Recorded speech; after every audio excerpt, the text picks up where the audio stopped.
Good morning. This is Father Stephen Kelly from St. John's Church in Detroit. We're continuing our series of daily morning meditations where we generally look at one or another of the lessons that are assigned for morning or evening prayer, what is known as the Daily Office Lectionary. And today for Friday, let's take a look at the lesson that's assigned for morning prayer, the second lesson from St. James' Epistle. And in fact, it's all of chapter number 3. My brethren, be not many masters, knowing that we shall receive the greater condemnation. For in many things we offend all. If any man offend not in word, the same is a perfect man, and able also to bridle the whole body. Behold, we put bits in the horses' mouths, that they may obey us, and we turn about their whole body. Behold also the ships, though they be so great, are driven of fierce winds, yet are they turned about with a very small helm, whithersoever the governor listeth. Even so the tongue is a little member, and boasteth great things. Behold, how great a matter a little fire kindleth.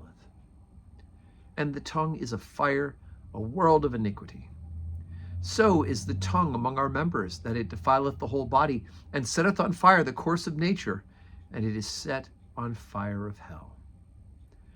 For every kind of beasts, and of birds, and of serpents, and of things in the sea is tamed, and hath been tamed of mankind. But the tongue can no man tame. It is an unruly evil, full of deadly poison. Therewith bless we God, even the Father, and therewith curse we men, which are made after the similitude of God. Out of the same mouth proceeding blessing and cursing.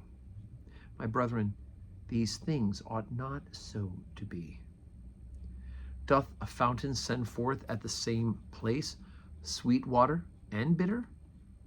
Can the fig tree, my brethren, bear olive berries? Either a vine figs, so can no fountain yield both salt water and fresh. Who is a wise man and endureth with knowledge among you? Let him show out of a good conversation his works with meekness of wisdom. But if ye have bitter envying and strife in your hearts, glory not and lie not against the truth. For wisdom descendeth not from above, but is earthly, sensual, and devilish. For where envying and strife is, there is confusion and every evil work. But the wisdom that is from above is first pure, then peaceable, gentle, and easy to be entreated, full of mercy and good fruits, without partiality and without hypocrisy. And the fruit of righteousness is sown in peace of them that make peace.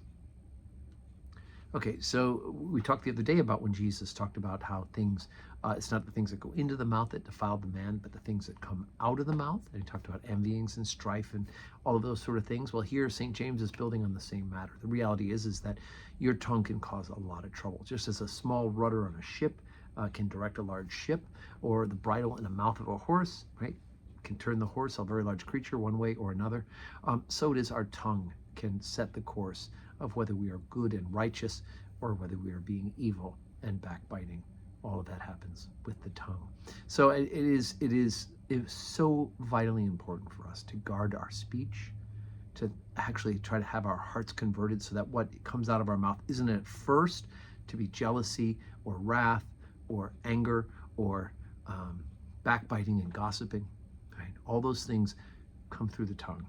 And what we need to do is to have hearts that are being converted, right? And you know, it's this kind of wisdom, not God's wisdom, but that type of wisdom, the type that puts envying and strife in your hearts, that's not from above, right? It's earthly, it's sensual, and it's devilish. And so we need to be very, very vigilant in our hearts, be asking God to help us to be converted, and then from there, hopefully what comes out of our mouth will be praise and will build people up rather than taking them down, as James finishes this epistle, this part of the chapter. And the fruit of righteousness is sown in peace of them that make peace. So let's have our mouths be reflections of the good that we are trying to be in the sight of God. So